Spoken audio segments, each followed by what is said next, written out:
On a hérité d'un gouvernement qui va faire une grosse casse sociale à plein de niveaux. Et même si les urnes ont parlé, comme disent les leaders politiques, je ne suis pas sûr, moi, que tous les électeurs du MR, de la NVA ou des engagés aient voté pour ça.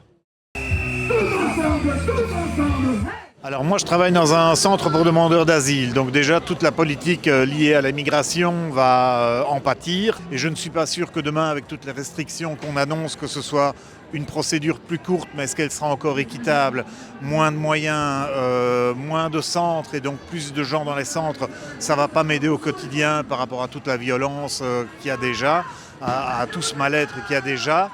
Moi sur un plan privé j'ai 55 ans, j'aspire aussi à un moment à profiter de ma retraite et avec les changements de calcul des années assimilées, le changement dans les possibilités de partir en pré-pension, je vais être directement impacté aussi et je ne me vois pas faire ce métier jusqu'à 67 ans.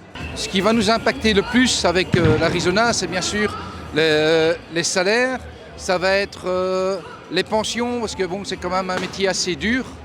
Donc si les gens doivent vraiment travailler de plus en plus dans des conditions vraiment précaires, ça va vraiment nous impacter. Je ne vois pas des chauffeurs soulever des caisses très lourdes, des magasiniers courir toute la journée, travailler excessivement tard et les week-ends, continuer jusqu'à 67 ans et peut-être même plus avec eux, on ne sait pas à quoi s'attendre. Depuis le Covid, même avant, on vivait déjà dans une situation très difficile.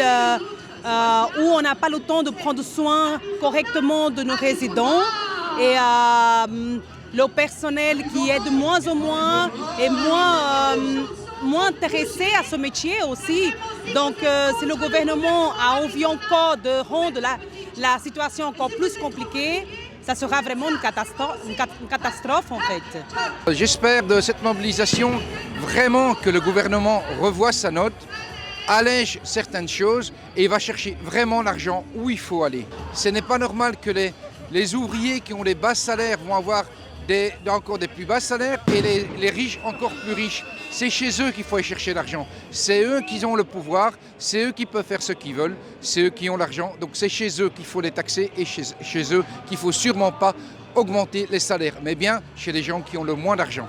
J'espère que le gouvernement va prendre conscience qu'une part non négligeable des Belges ne sont pas en accord avec ce qu'ils veulent mettre sur la table et qu'ils vont au moins mettre de l'eau dans leur vin ou complètement changer de vin en tout cas.